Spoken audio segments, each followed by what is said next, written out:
HDA অর্থাৎ হলদিয়া উন্নয়ন পর্ষদে হলদিয়া সংস্কৃতি উৎসব 2025-এর শুভ উদ্বোধন হল হলদিয়ার কুমার চন্দ্র জানা অডিটোরিয়ামে। সোমবার সকাল 11টায় অনুষ্ঠানের শুভ উদ্বোধন হয়। অনুষ্ঠান চলবে 3 দিন ব্যাপী। স্কুলের ছাত্রছাত্রীদের নিয়ে নানা ধরনের সাংস্কৃতিক অনুষ্ঠান চলবে। অনুষ্ঠানের উদ্বোধনের আগে দুর্গাচক সুপার মার্কেট থেকে একটি র্যালি মঞ্জুশ্রী মোড় হয়ে কুমার চন্দ্র জানা অডিটোরিয়ামে এসে শেষ হয়। প্রায় 5 শতাধিক স্কুল ছাত্রছাত্রী থেকে শিক্ষক মণ্ডলী ও এইচডিএ এর আধিকারিকেরা র্যালিতে পা মিলিয়েছে। বিভিন্ন স্কুল প্রতিষ্ঠান আধিকারিকেরা এই অনুষ্ঠানে উপস্থিত ছিল। এছাড়া অনুষ্ঠানের শুভ উদ্বোধন করেন রাজ্যের মৎস্য মন্ত্রী বিপ্লব রায় চৌধুরী।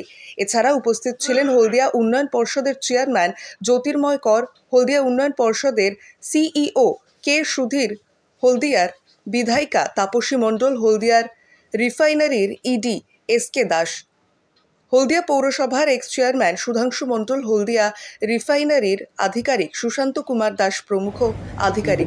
বন্ধ হয়ে গেছে। বিতর্ক সভা ওরা আয়োজন করেছেন এবং নিশ্চয়ই বিতর্ক সভা খুব ভালো হবে। আমি এটা যখন দেখছিলাম তখন মনে মনে ভাবছিলাম যে আজ থেকে প্রায় 40 বছর আগে, 45 বছর আগে কলকাতা বিশ্ববিদ্যালয়ে বিতর্ক সভা হতো, খুব জমাটি বিতর্ক সভা।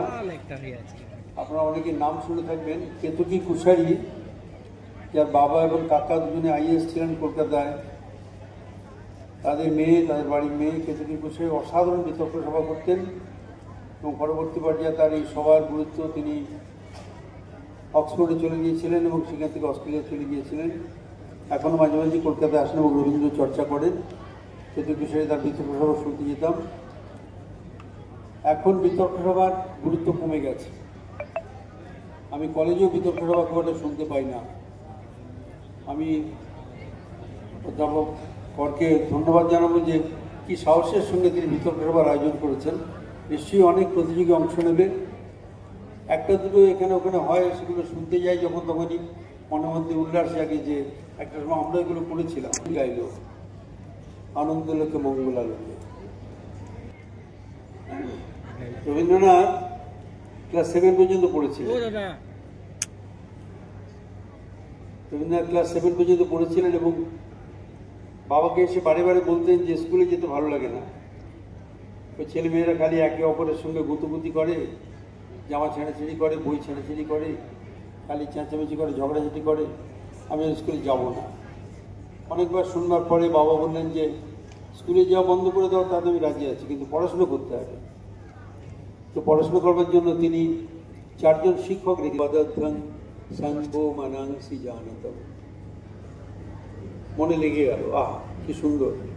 সাংগাচ্ছাদ্যাং সাংবাদাধ্যাং সাংবো মানাংসি জানতম সাংবাদাধ্যাং সাংবো মানাংসি জানতম। আস্তে আস্তে সুর এসে গেল গানে। বসে লিখলে লোকে মঙ্গলালোকে বিরাজ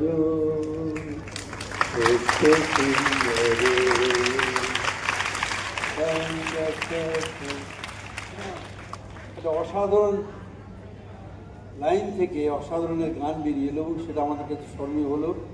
এবং আজকে আমি আমার সেই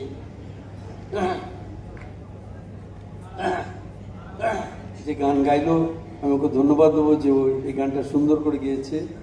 আনন্দলোকে মঙ্গলালোকে বিরাজ সত্য সুন্দর। খুবই আনন্দের অনুষ্ঠান এবং আপনারা সবাই এসছেন। একটা সময় আজ থেকে প্রায় 50-60 বছর আগে এটা একটা ধীবর সম্প্রদায়ের মাছ ধরে